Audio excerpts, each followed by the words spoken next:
Hello, everyone. Good evening. It is Dan from Let's Talk Games.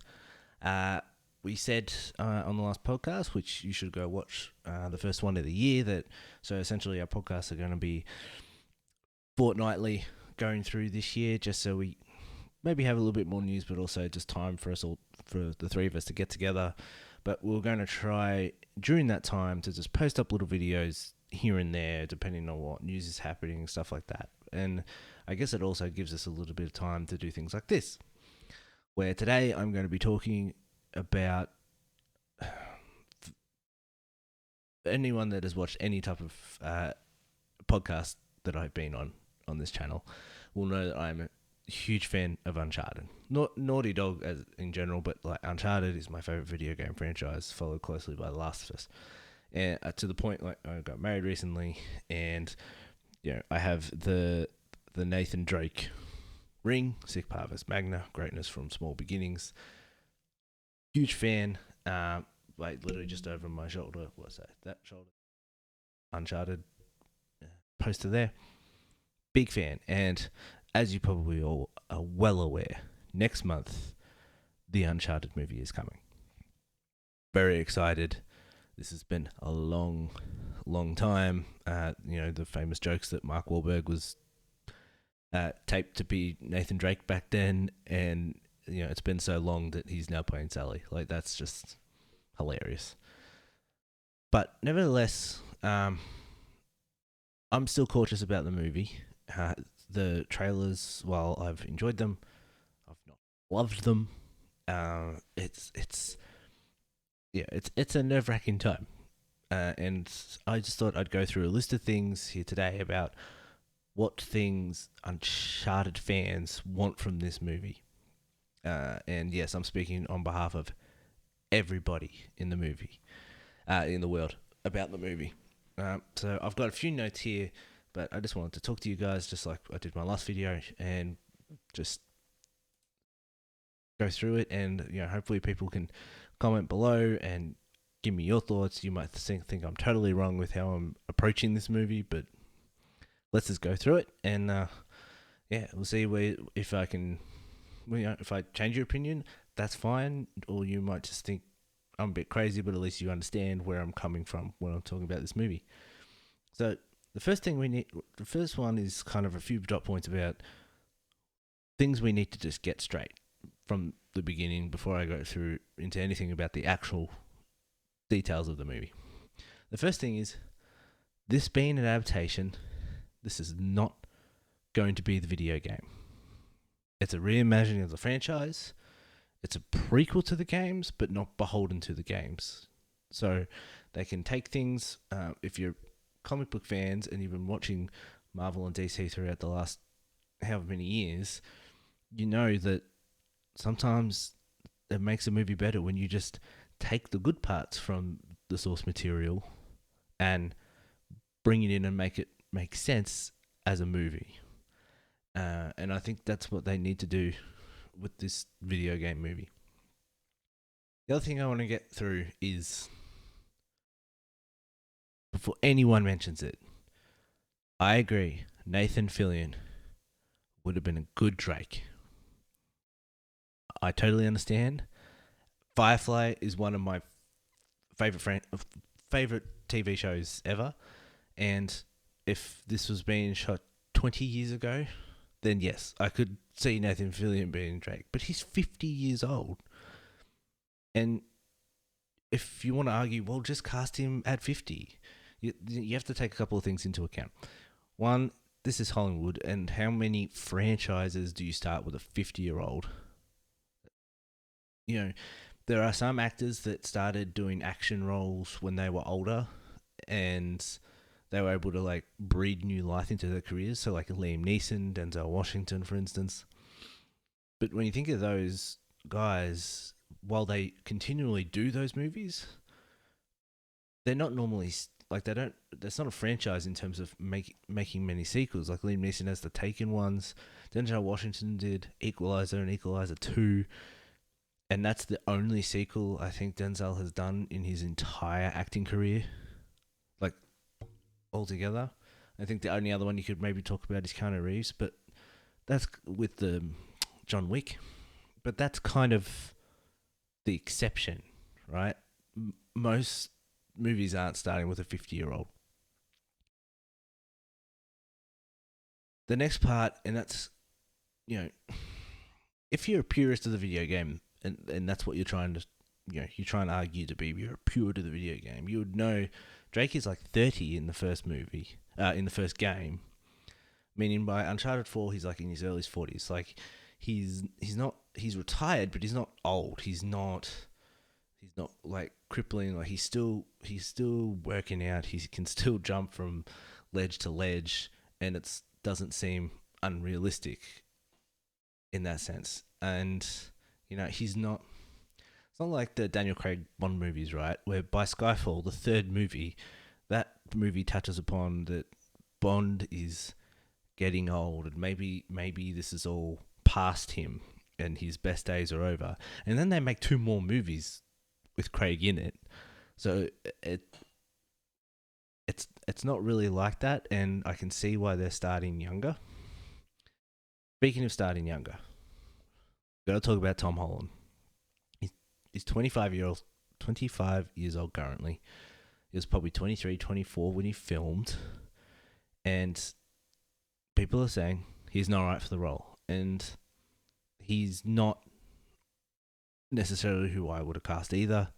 It's a strange choice. However, this point and my next point are kind of trying to help understand why they chose him. And you can say, well, they're the biggest people in the world, but it's not just that. It's like, okay, when this movie was taken over by PlayStation Productions, it was always talked about that this is going to be a young Drake, because they didn't really want to touch the games and the original source material. They're like, well, we want to do it young. I'm like, well, that's fine.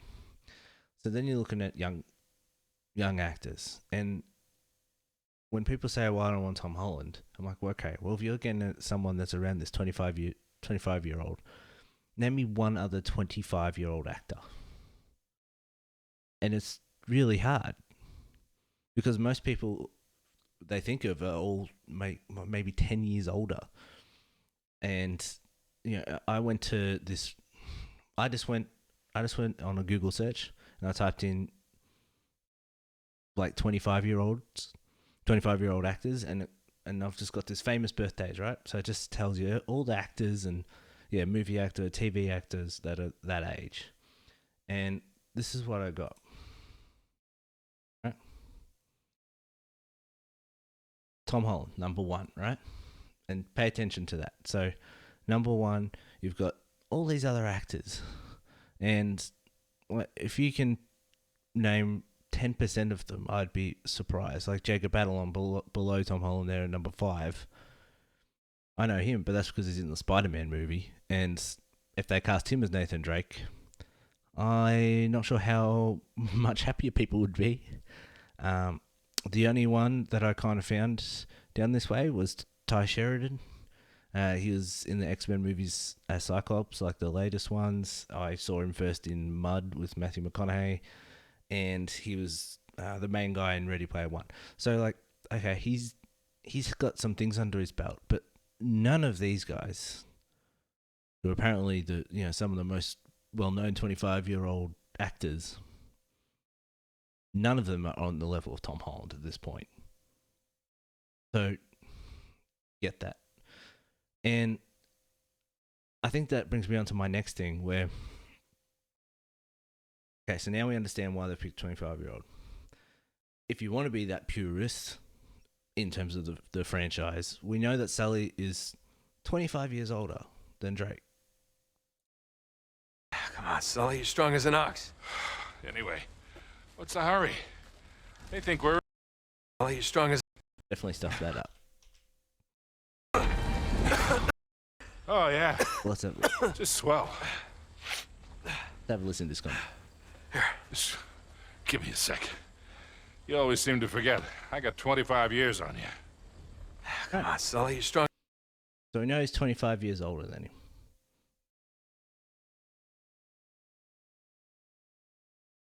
So, Tom Holland, 25. Sully, needs to be around 50. So let's do the same thing. Same website. Let's see what 50-year-old actors are out there. Again, look who's number one. And you can tell this is basically them doing popularity, because these are guys that have been in other big stuff. Now, you can probably start going through this list and find people that are very, Ewan McGregor, could you argue it? Like, there's guys that you can argue, but if you are making this movie, if you are Sony, you're kind of looking at number one. You know that Mark Wahlberg has been part of this for a long time. Like, he's wanted to be in Uncharted. Like, he's clearly a fan of it, and they want to keep Tom Holland happy. So on a studio side, and that you're not always right being Sony being right, but you can kind of see where this movie is coming from, and I can understand it. Now I need to accept it, and we need to move forward and go, okay, how do we make this the best possible version of this film, knowing that we're going to have these two guys on it? And I get that. So let's move forward. So the next topic I want to talk about is Sully and Nate's relationship. Now, people that haven't played the games are probably looking at this like, oh, that's really cheesy. Yeah, sure, it's all about the relationship. Get where that's coming from. And in the games, it's Nate's relationship with the people around him. So if it's Elena or Chloe or Charlie, or in this case Sully, it's always what he's learning off the people around him, which is why I find it so much more interesting than, say, Lara Croft, who there's never consistent people around him that you're learning about her, whereas here you're always learning about Drake through the people that he interacts with, which is just good writing. And this being an origin story, it's mostly going to be Sully that he identifies with, and that is going to bring out something in him to learn about himself. Next part, the set pieces. Now, it's really interesting when you talk about an adaptation, right? Because with these set pieces, they've got to be bold and creative in a way. And when they're talking about adaptations, the one thing people always talk about is give us something new, but something familiar for the fans of the franchise and stuff like that. And the first clip, which they have been showing off extensively, is the plane clip, which we know from Uncharted 3, which is probably the best action set piece in all the Uncharted.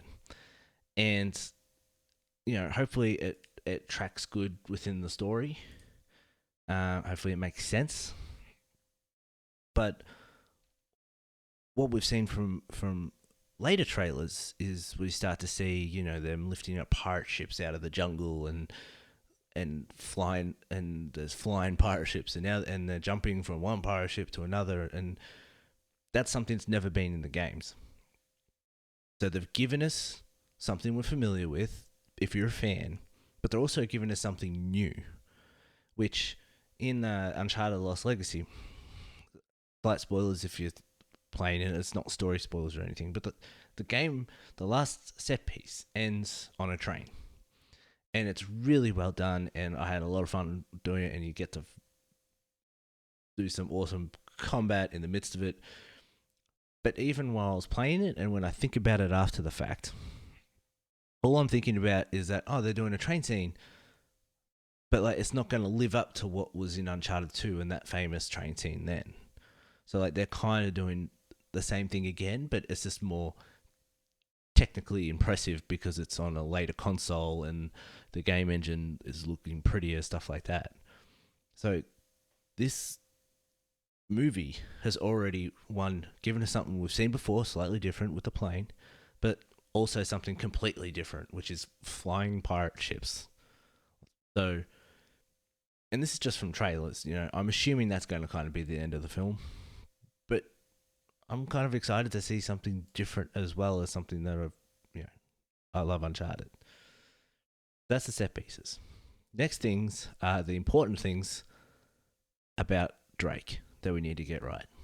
So I've got three things here. One, he's an everyman. So what is an everyman? An everyman was initially termed for, I think, like John McClane in the Die Hard franchise, because at the time you had guys like Sylvester Stallone, Arnold Schwarzenegger, like really big, beefy guys, and John McClane was not that. He was just like your everyday guy who's in the wrong time, wrong place, and that's kind of what Nathan Drake is part of. Like, he's obviously going on these adventures on his own, but he's kind of flying by the seat of his pants.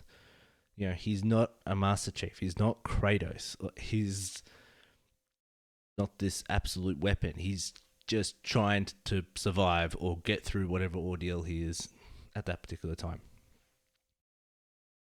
The other thing we need to get through, and this is not going to mean anything to the general public to go watch it, but we need to kind of diminish the murdering psychopath angle of Nathan Drake.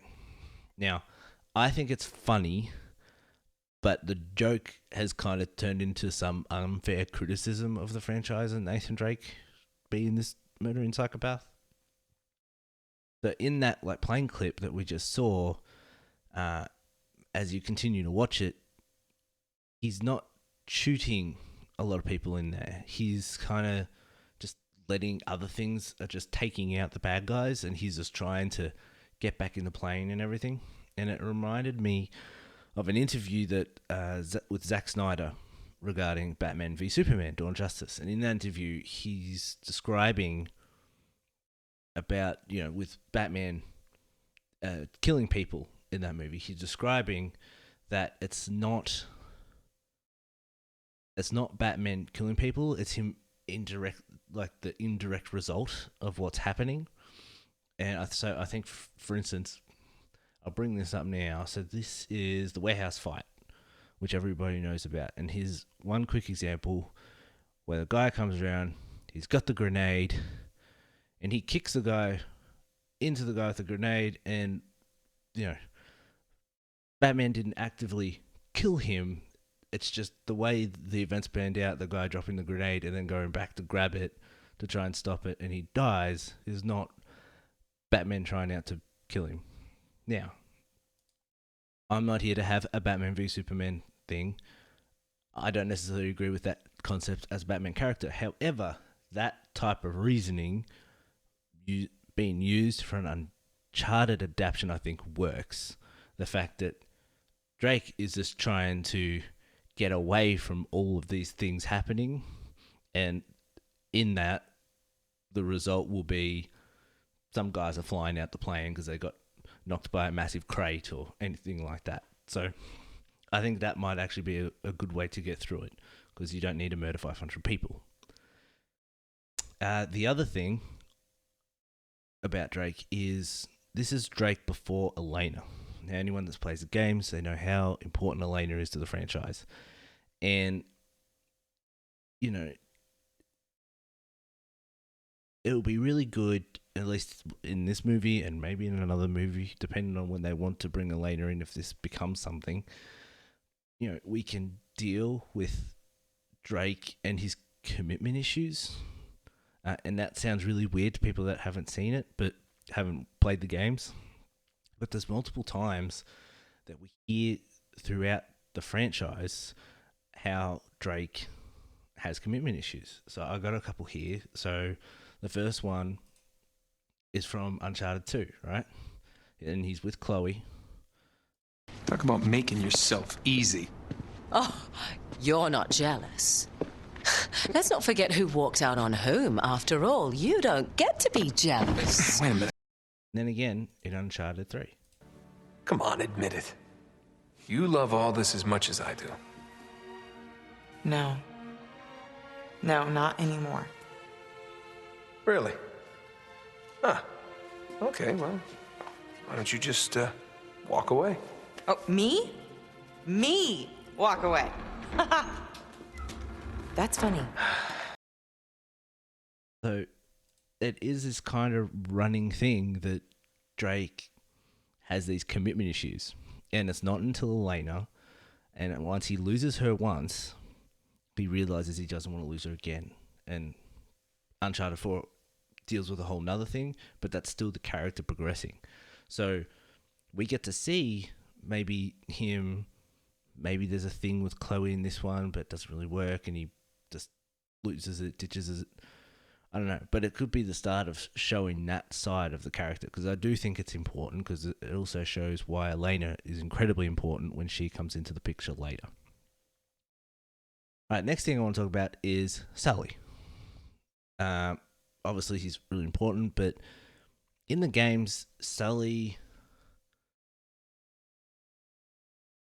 tends to take the orders from Drake, because Drake's the one adventuring and all that. Drake is the one that has more interest in the history side of what they're doing. Like, still wants to get the treasure and make money in that, but he's also interested in the history, whereas Sully is the guy that has the contacts and is trying to get the quick buck. And it'd be interesting whether in this movie they're going to make Sully, maybe he knows more than Drake initially at first, as long as it builds to the point where, okay, maybe Drake is as good, if not he's surpassing Sully because he's learning from him. The other thing with Sully is I wonder if the movie, I hope they don't, listen, I love Sully, a lot of people love Sully, but they shouldn't be afraid to kind of make the audience second guess if Sully is a good guy or not, because we've gone through all these movies and people love him, but in the very first movie, which I don't have a clip for this one, but in the very first movie, in first video game, there is a point where you're not sure if Sully has betrayed you or switched teams to Navarro and forgot his name, to their team, because you see a video recording of them there, and then even when they catch up with them, Drake's sort of like he wants Sully to not be the bad guy, but he's not totally sure. So it makes you kind of feel like he's done some shady things in the past that would not make him trust him just automatically. So I hope they don't feel like they can do that. But in that trailer, there's already a scenario where they're in that building trying to steal the cross, and you see in the trailer it shows Sully leaving without Drake there, and Drake getting into the car being like, "You're just going to leave me?" He's like, "Well, someone had to steal the cross." So I hope they're kind of getting that part across too, that we can second guess him during these things, because Sully, he's not ever going to necessarily leave Drake, but he's going to make you think like, what the hell are you doing? Like, this is maybe not the best time. So the last few things I wanted to get through is Chloe is obviously in this. Curious how they portray her. She's even more than Sully. She's, a double agent, triple agent, like always going from one team to the other. So I hope they play with that as well. In Lost Legacy, we learn a lot more about her and her backstory, and I think that is something that can be hinted at in this, but they don't really need to touch it if they want to. Maybe as a story in a future game, future movie, if they want to try something. Next thing, the villain. The villain is there to provide obstacles for our heroes. In the Uncharted games, they tend to be eccentric, but really they're just people with a lot of money, and to be able to put people in the road of Drake trying to get to the same fortune. This is the same as any of these types of movies, whether you're talking about a Tomb Raider or even Indiana Jones. The thing is, with Indiana Jones, you always just had Nazis, basically, to rely upon to get in your road, and you didn't feel bad about whatever happened. So these are always going to be was just a character with all this money and that can throw guys. So they don't need to be very deep in that. They just have to be entertaining while they're on screen, and then when they're off screen, it doesn't matter. So and Antonio Banderas, I think, is great casting for that. Like, you're going to love him every time he's on screen, then he leaves, and then we're back into Tom Holland and Mark Wahlberg mode. The other thing is, supernatural or not, I go back and forth with this. So, the first three Uncharted games, they do have some type of weird supernatural element, whether it's just, magic herb or poison or something like that that's making these things go weird. It wasn't until Uncharted 4 where they just went, you know what, this is just a hunt for the treasure. And that's kind of what this is seeming like. It's just a hunt for the treasure, and that's it. I kind of like just the everyday. It's not, trust me, it does not happen every day. But I'm happy with it not being the supernatural if that doesn't happen.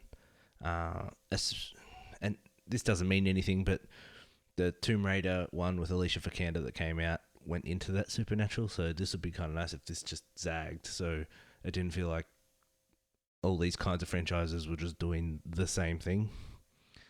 But yeah, this does feel like it's trying to follow more of the Uncharted 4 tone, which makes sense because they would have had to go to Naughty Dog and Neil Druckmann to get the go-ahead, and his stories do tend to be a lot more, grounded in the character stuff and not so much thinking about what's the horror or the supernatural or any of that kind of stuff. Even in Last of Us, like the second Last of Us game, deals way more with just relationships and characters, and all the infected in that story is kind of put to the side. Like they're just things that are there, but it's about this other thing. So that makes sense if it's more grounded. The last thing I want to, and I've tweeted this before, and I want to just explain it a little bit here at the end of the video. This movie needs to be good, not okay. Now, maybe that's a very low bar, but with video game movies, you need a low bar. And it sounds like a no shit comment, but when I say that, it doesn't need to be great. It would be awesome if it was, but it can't just be an okay movie. It can't just fall by. If it can be good, Tom Holland and Wahlberg, their names being in it, will take this movie across the line of where it needs to be for it to become a franchise in terms of movies. But it needs to be good. It needs the people that don't follow these games or any of that just watching, they're like, man, this was a lot of fun. And, I have no connection to the characters, but Tom Holland was really enjoyable and Mark Wahlberg was good as he always is. Like, stuff like that. That's the kind of review you basically want to hear from people. And that's it. That's my 9 points, even though there's many points within that. But I'm starting to become cautiously optimistic regarding the movie, but there's still a long way to go. I'm very nervous, but I'm going to be, so long as COVID and everything, I'm going to be there. Day one, I'm going to watch the movie. I will come back here and review it if I have to, or I'll talk about it on the podcast if I have to. It's my favorite franchise. It's been a long time. As you can tell, I'm very excited to talk about it, but I just haven't been able to put it all into words, so I thought I'd try tonight or today, and this has gone way longer than I thought it was going to be. But, thank you for getting to the end of the video, if you have. Please give me your thoughts on how you think all this has gone. I want